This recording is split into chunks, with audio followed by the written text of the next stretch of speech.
This programme is sponsored by doctor ortho ayurvedic oil और capsule. अब दर्द भी घुटने टेकेगा। दिस प्रोग्राम नमस्कार, इज एसएम न्यूज़ देख स्पॉन्सर्ड रहे हैं बाय। आप। मैं हूं आपके साथ पूजा झा और इस बुलेटिन में आपको उत्तर प्रदेश की तमाम बड़ी खबरों से रूबरू कराएंगे। शुरुआत करते हैं एक बड़ी और अहम खबर के साथ। माफिया अतीक और अशरफ के हत्यारे सनी सिंह का घर छावनी में तब्दील कर दिया गया है। सनी सिंह के परिजनों की सुरक्षा के लिए भारी पुलिस फोर्स तैनात की गई है। पुलिस ने घर के चारों तरफ बैरिकेडिंग लगा दी है। सनी सिंह का भाई, उसका परिवार घर में कैद हो गया है। पुलिस ने देर शाम से घर से निकलने और किसी के घर आने पर प्रतिबंध लगा दिया है। आपको बता दें, कुरारा कस्बे के रामलीला मैदान के पास सनी सिंह का घर है और अब वहां पुलिस के आला अधिकारी समेत आधा सैकड़ा पुलिस बल तैनात है।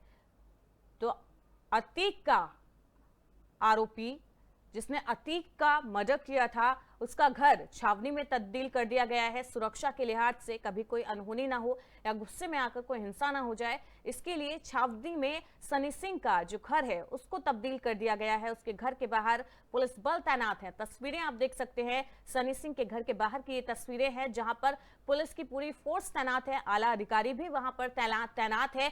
किसी को घर के अंदर न जाने दिया जा रहा है, ना ही किसी को घर से बाहर आने की इजाजत है।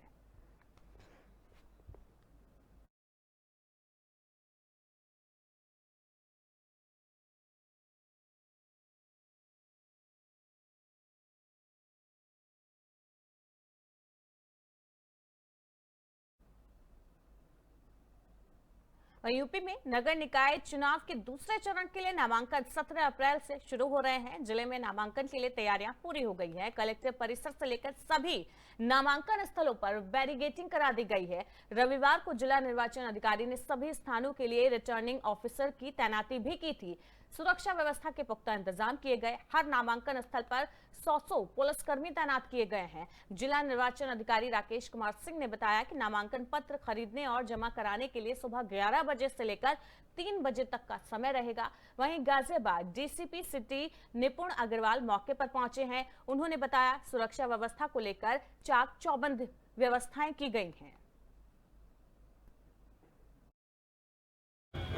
देखिए, पूरे गाज़ियाबाद जनपद में लगभग 5 जगह नगर निगम के और नगर निकाय जितनी भी यूनिट्स हैं उनके नॉमिनेशन फाइल हो रहे हैं। इसमें जो सिटी क्षेत्र है उसमें 3 जगह है। कलेक्ट्रेट कचहरी पे है, एक सिहानी गेट में है तहसील सदर में, और एक नवीन मार्केट में है। लगभग 1000 से ज़्यादा की लगभग फोर्स का डिप्लॉयमेंट है।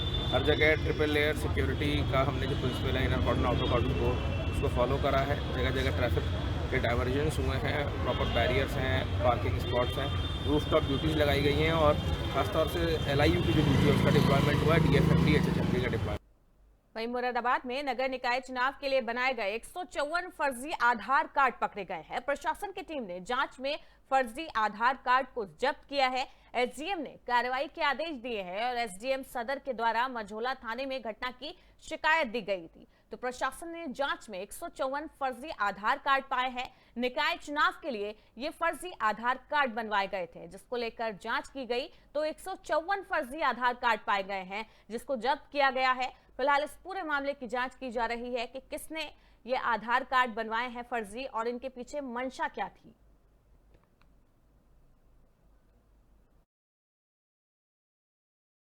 देखिए, अभी जैसा कि आप लोग अवगत हैं कि नगर निगम नगर निकायों के चुनाव चल रहे हैं। तो अभी जो 7 मार्च से 11 मार्च से 17 मार्च के बीच जो हमारा एक विशेष संक्षिप्त पुनरीक्षण चला था, जिसमें जो 1 जनवरी 2023 के आधार पर जो बच्चे 18 साल के हो रहे थे, कुछ छूटे लोग थे, उनका नाम बढ़ाने के लिए, उसी क्रम में लालनगर धीमरी हमारा एक वार्ड है नगर निगम का, उसके बूथ हैं 217, 18, 19, 20। तो इस पर जो है बड़ी मात्रा में इस 7 दिनों के दौरान जो है वोट बढ़े। तो उसमें शिकायत है कि यहाँ पर कुछ ऐसे वोट बढ़े हैं जो फर्जी आधार कार्ड के आधार पर बनाए गए हैं। तो मामले की तहकीकात शुरू की, उसमें 4-5 दिन समय लगा। तो जो मामला अंतिम जांच के बाद ये संज्ञान में आया कि कुछ लोग हैं, कुछ उसमें संभावित प्रत्याशी भी हैं जो वहाँ चुनाव लड़ना चाहते हैं। इन लोगों ने क्या किया कि कुछ ऐसे लोग हैं, चूँकि ये रिमोट एरिया है, वहाँ पर के बाद गांव भी लगते हैं और शहर भी लगता है, तो कुछ ऐसे लोग वहाँ पर हैं जो बिलारी के हैं, संभल के हैं, अन्य जिलों के हैं, वहाँ पर रह के काम करते हैं, या कुछ ऐसे हैं जो आते जाते रहते हैं, वो ग्रामीण क्षेत्रों के हैं। इन लोगों ने उनसे उनके ओरिजिनल आधार कार्ड मांगे कि आपका हम वोट यहाँ पर नगर निगम में बनवाएंगे। उन लोगों ने इनको अपने ओरिजिनल आधार कार्ड दिए। इन लोगों ने क्या किया कि उस ओरिजिनल आधार कार्ड से, जैसे एक व्यक्ति यहाँ पर मैंने अभी आपको दिखाया था, मैं आपको दिखा दूंगा फिर से। महोबा में दूसरे चरण में होने वाले मतदान को लेकर आज से नामांकन प्रक्रिया शुरू हो गई है। नामांकन स्थल पर त्रिस्तरीय सुरक्षा घेरा बनाया गया। ड्रोन से नामांकन स्थल पर पुलिस पैनी नजर रख रही है। हर आने जाने वाले व्यक्ति की तलाशी ली जा रही है। पहचान पत्र दिखाकर ही नामांकन स्थल पर प्रवेश दिया जा रहा है। प्रदेश में हाई अलर्ट और धारा 144 के मद्देनजर सुरक्षा व्यवस्था को दोगुना कर दिया गया है। जनपद में अलग अलग नगर पालिका और नगर पंचायत के लिए 3 नामांकन स्थल बनाए गए हैं। महोबा मुख्यालय में सदर तहसील को नामांकन स्थल बनाया गया, जिसकी निगरानी तीसरी आंख से की जा रही है। ड्रोन कैमरे के द्वारा लोगों पर पैनी नजर रखी जा रही है। काम पुलिस द्वारा किया जा रहा है।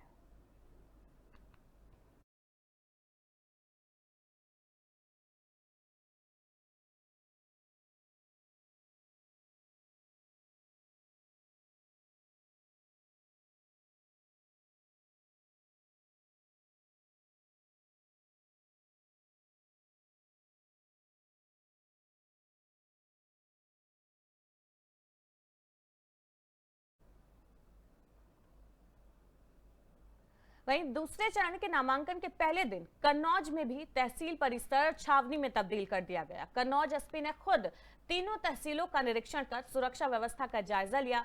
उन्होंने बताया, नामांकन स्थलों की त्रिस्तरीय सुरक्षा की जा रही है। तहसील के गेट से लेकर नामांकन कक्ष तक हर तरफ फोर्स मुस्तैद है। सुरक्षा व्यवस्था का जायजा लेने पहुंचे एसपी कुंवर अनुपम सिंह ने मौके पर मौजूद रहे और आचार संहिता का सख्ती से पालन कराने का निर्देश पुलिसकर्मियों को दिए।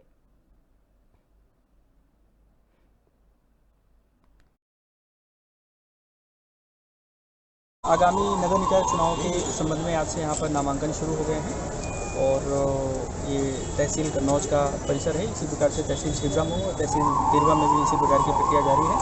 आज यहाँ पे सुरक्षा व्यवस्था का जायजा लिया जा रहा है ताकि कोई भी अनधिकृत और अनावश्यक व्यक्ति यहाँ पर प्रवेश न करने पाए, नियम के मुताबिक हो, आचार संहिता का पालन हो और इसी निष्पक्ष और शांतिपूर्ण वातावरण में। वहीं अमरोहा की नौगांवा सादात नगर पंचायत के लिए अध्यक्ष पद की प्रत्याशी शाहिना और उनके पति चांद आलम ने समर्थकों के साथ आचार संहिता का उल्लंघन किया। वहीं नामांकन कराने के लिए अपने दर्जनों समर्थकों के साथ पहुंची थी। इसी मामले में पुलिस ने प्रत्याशी समेत 27 लोगों के खिलाफ केस दर्ज कर लिया। इसमें 7 लोग नामजद हैं। सर्कल सीओ सतीश चंद्र पांडे ने बताया, हल्का दरोगा रामनिवास शर्मा की तहरीर पर 7 लोग नामजद समेत 27 लोगों के खिलाफ आचार संहिता के उल्लंघन का मामला दर्ज किया गया है। मामले की जांच शुरू कर दी गई है। साथ ही प्रशासन द्वारा प्रत्याशियों को चेतावनी दी गई कि किसी ने भी अगर आचार संहिता का उल्लंघन किया तो उसके खिलाफ कड़ी कार्रवाई की जाएगी।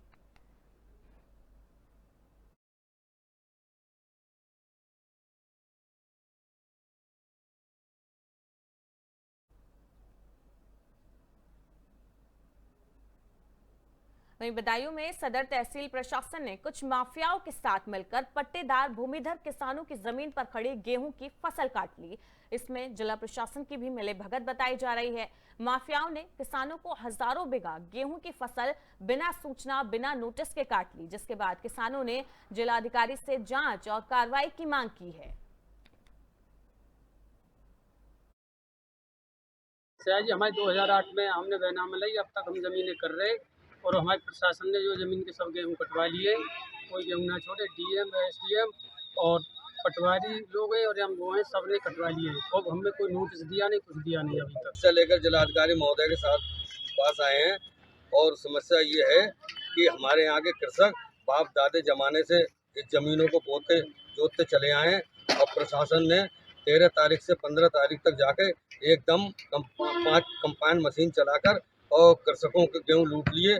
ना उनको कोई नोटिस दिया गया, ना उसका जवाब लिया गया। किसानों की समस्या ये था, उन्होंने कभी करीब हजारों किसानों ने अपने गेहूँ बोए थे और ये मतलब 50 साल से मतलब करते चले आ रहे हैं।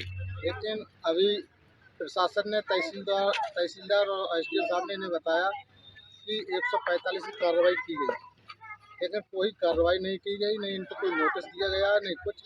मतलब सैकड़ों हजार बीघा जमीन के लिए प्रशासन द्वारा लूट लिया गया है और सारा गेहूं इन लोगों को बहुत।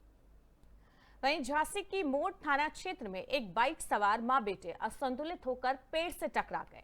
हादसे में मां बेटे गंभीर रूप से घायल हो गए, बाइक के परखच्चे उड़ गए। वहीं हादसे की सूचना लगते ही पुलिस मौके पर पहुंची, घायलों को अस्पताल में भर्ती कराया, जहां पर दोनों की नाजुक हालत के चलते उन्हें झांसी के बड़े अस्पताल में रेफर किया गया है। तस्वीरें आप देख सकते हैं झांसी की है, जहां पर एक तेज रफ्तार बाइक अनियंत्रित होकर एक पेड़ से टकरा गई। बताया जा रहा है कि इस बाइक पर मां बेटे सवार थे। हादसे में दोनों को काफी गंभीर चोटें आई हैं। तेज रफ्तार के कारण यह हादसा हुआ, जिसमें जो बाइक थी अनियंत्रित होकर सामने खड़े एक पेड़ से जा टकराई। हादसे में मां बेटे को काफी गंभीर चोटें आई हैं, जिसके बाद उनको अस्पताल में भर्ती कराया गया है, जहां पर उनका इलाज चल रहा है।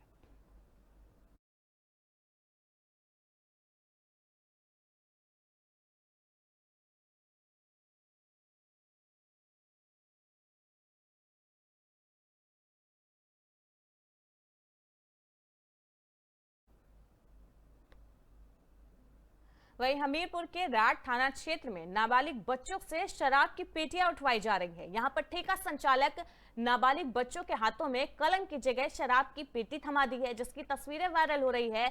आप देख सकते हैं जिस उम्र में इन बच्चों के हाथ में कलम होनी चाहिए थी, कॉपी किताब होनी चाहिए थी, उस उम्र में ठेका चालक इन बच्चों से शराब की पेटियां दुकान के लिए उतरवा रहा है। एक ठेले से इन बच्चों से शराब की पेटियां उतरवाई जा रही हैं। बच्चे नाबालिग हैं। तस्वीरें सोशल मीडिया पर वायरल हो गई हैं, जिसके बाद सवाल उठ रहे हैं कि आखिर इन बच्चों से बाल श्रम क्यों करवाया जा रहा है, जबकि कानून अपराध है। इसके बावजूद इन बच्चों से बाल श्रम करवाया जा रहा है और कलम की जगह इनके हाथों में शराब की पेटियां थमा दी गई हैं, जिसको ये बच्चे उठाकर दुकान तक पहुंचा रहे हैं।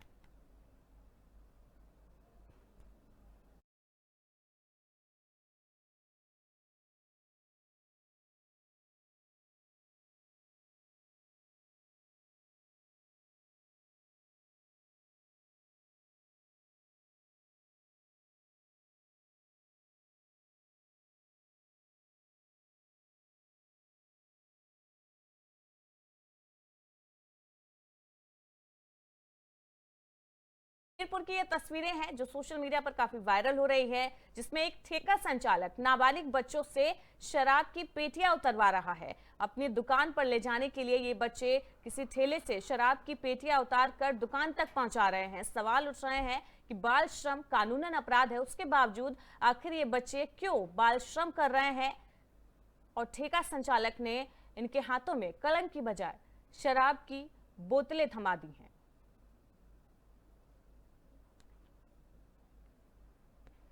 तस्वीरें सोशल मीडिया पर काफी वायरल हो रही हैं, जिसके बाद ठेका संचालक पर कार्रवाई की मांग की जा रही है।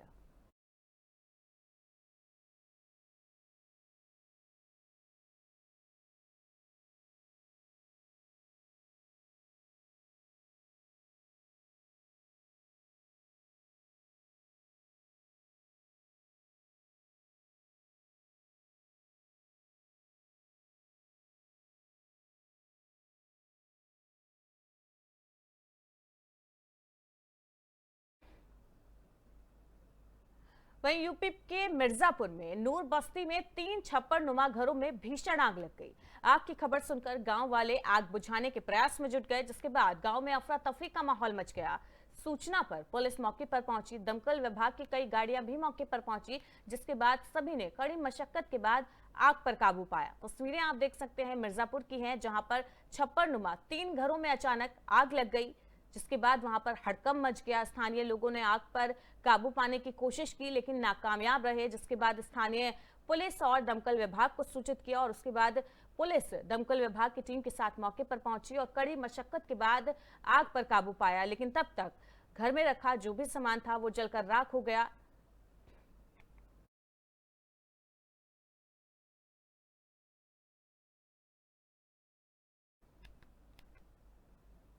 वहीं बुलंदशहर में पुलिस को एक बड़ी सफलता मिली है। दरअसल पुलिस ने अवैध तमंचा बनाने वाली फैक्ट्री का भंडाफोड़ किया।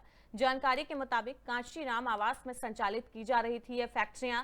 मामले में पुलिस ने 2 आरोपियों को मौके से गिरफ्तार किया है और साथ ही उनके पास से 11 तमंचे समेत बड़ी संख्या में कारतूस बरामद किए गए हैं। पकड़े गए दोनों आरोपियों का आपराधिक इतिहास रहा है। वहीं पुलिस ने आशंका जताई है कि तमंचों का निकाय चुनाव में इस्तेमाल होना था।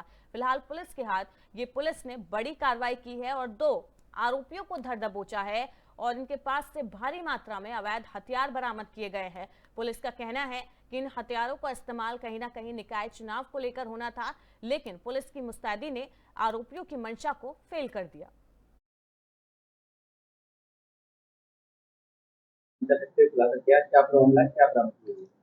कोतवाली नगर पुलिस, चूंकि इस समय अभियान चल रहे हैं सारे चुनाव को मद्देनजर रखते हुए, ये लोग उसी में लगे हुए थे और इनकी दूरी से सूचना प्राप्त हुई जो काशीराम कॉलोनी बनी हुई है, वहाँ पर दो व्यक्ति अवैध असलहे बनाते हैं। उस सूचना पर इन लोगों ने वहाँ पर दबिश दिया। वहाँ पर इनको दो व्यक्ति मिले, एक का नाम ललित है, एक का नाम अमरपाल है। वहाँ पर वो असलहे बना रहे थे। वहाँ से करीब 9 तमंचे और कुछ अधमने, वहाँ पर तमंचों के सामान, तमंचे बनाने जिसे बनाया जाता है उसके सामान, जैसे ड्रिल मशीन से लेकर के हर चीज वहाँ पर प्राप्त हुई है, जिसको इनके द्वारा सीज किया गया है और उसका अभियोग पंजीकृत करके अग्रिम वैधानिक कार्रवाई की जा रही है। न्यायिक हिरासत बरामदगी जैसे मैंने बताया आपको 9 तमंचे हैं और जो बने हुए हैं 2 तमंचे बने हैं और खोखा कारतूस टेस्ट के लिए रखते हैं वो है, और जो मशीनें यूज की जाती हैं उसको बनाने। अगली खबर जालौन से है, जहां दिन दहाड़े एक युवती की हत्या कर दी गई। 2 बदमाशों ने युवती को गोली मार दी। इस घटना के बाद पूरे इलाके में हड़कंप मच गया, जिसके बाद पुलिस अधीक्षक डॉक्टर एरज राजा ने बताया कि घटना स्थल से एक 315 बोर का तमंचा बरामद किया गया है, जहां युवकों की पहचान हो चुकी है। जल्द ही उन्हें गिरफ्तार कर लिया जाएगा। तो जालौन में दिन दहाड़े एक युवती की हत्या कर दी गई है। अज्ञात बदमाशों ने युवती की गोली मारकर हत्या कर दी। फिलहाल सूचना के बाद मौके पर पुलिस पहुंची थी। आरोपियों की पहचान भी कर ली गई है। पुलिस का दावा है कि जल्द ही आरोपी पुलिस की गिरफ्त में होंगे। सर, आज एक थाने क्षेत्र में एक घटना हुई है, क्या पूरा प्रकरण था, किसकी? ये 20 वर्षीय युवती है जिसका नाम रोशनी है और ये एंधा थाना 8 क्षेत्र की रहने वाली है। आज यहाँ पर आई हुई थी 8 कस्बे में, और जब ये अपने घर वापस जा रही थी तो वापस जाने के दौरान इस पर 2 हमलावरों ने फायरिंग की और इसको गोली लगी, जिससे अधिक रक्त बह जाने के कारण इसकी मृत्यु हो गई।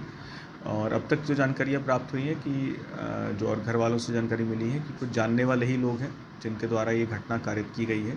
हमारी 4 टीमें अलग अलग क्षेत्रों में दबिश दे रही हैं और उनके पीछे लगी हुई हैं। बहुत ही जल्दी आरोपियों को पकड़।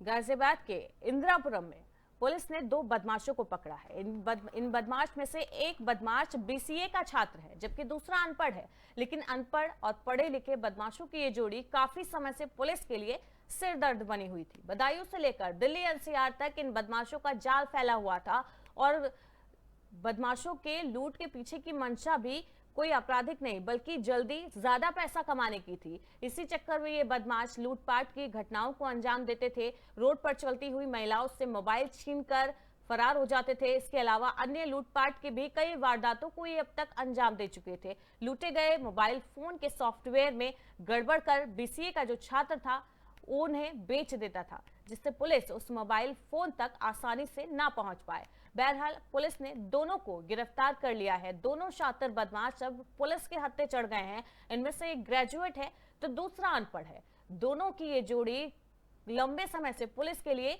सरदर्द बनी हुई थी, लेकिन अब पुलिस ने इन बदमाशों को पकड़ने में सफलता हासिल की है। मोबाइल फोन छीनकर फरार हो जाना, इसके अलावा कई लूटपाट की घटनाओं को ये बदमाश अब तक अंजाम दे चुके हैं, लेकिन अब ये बदमाश पुलिस के हत्थे चढ़ चुके हैं। देखिए, अपराध और अपराधियों के विरुद्ध कमिश्नरेट गाजियाबाद द्वारा चलाए गए अभियान के अंतर्गत सर्किल इंदिरापुरम में तीनों थाने खोड़ा, इंदिरापुरम और कौशाम्बी में विगत कई दिनों से लूट की घटनाएं हो रही थी, जिसमें कुल हर थाने से टीम गठित की गई थी। सर्विलांस की भी मदद ली जा रही थी और कई 100 CCTV फुटेज हम लोगों ने खंगाले थे इन लोगों को पकड़ने के लिए। और मुखबिर खास की सूचना मिली थी कि मैक्स हॉस्पिटल वाली रोड पे पुनः जो है ये लुटेरे लूट के ध्येय से आने वाले हैं। इनकी नाकाबंदी की गई, घेराबंदी की गई। घेराबंदी के दौरान ये पकड़े गए। पूछताछ में इन लोगों ने, जो हम लोगों ने CCTV से मैच किया है, थाना खोड़ा, थाना इंदिरापुरम और थाना कौशाम्बी के कुल 17 मुकदमों में ये वांछित थे। और इनमें से जो 2 लोग हैं, इनमें एक अमन पुत्र पुत्तन अली, ये जो है बदायूं का रहने वाला है, और दूसरा रोहित कुमार, यह सरपतहा थाना जिला जौनपुर का रहने वाला है। इसमें से अमन का बदायूं में भी आपराधिक इतिहास लंबा चौड़ा रहा है, जिसमें 7 मुकदमे लूट के इसके ऊपर रहे और वहीं से ये गैंगस्टर भी रहा है। सर किस तरह से घटना को अंजाम दिया करते थे, किस गाड़ी का प्रयोग करते थे? देखिए ये बेसिकली इनकी मॉडस ऑपरेंडाई लूट की थी। ये लोग मोबाइल स्नैच करते थे मेनली। उसके साथ साथ अभी हम और जांच कर रहे हैं कि कहीं इन लोगों ने चेन स्नैचिंग और अन्य तरह की घटनाओं को भी अंजाम। बुलेटिन में फिलहाल इतना ही। लगातार खबरों के लिए देखते रहिए FM न्यूज। मुझे दीजिए इजाजत। नमस्कार।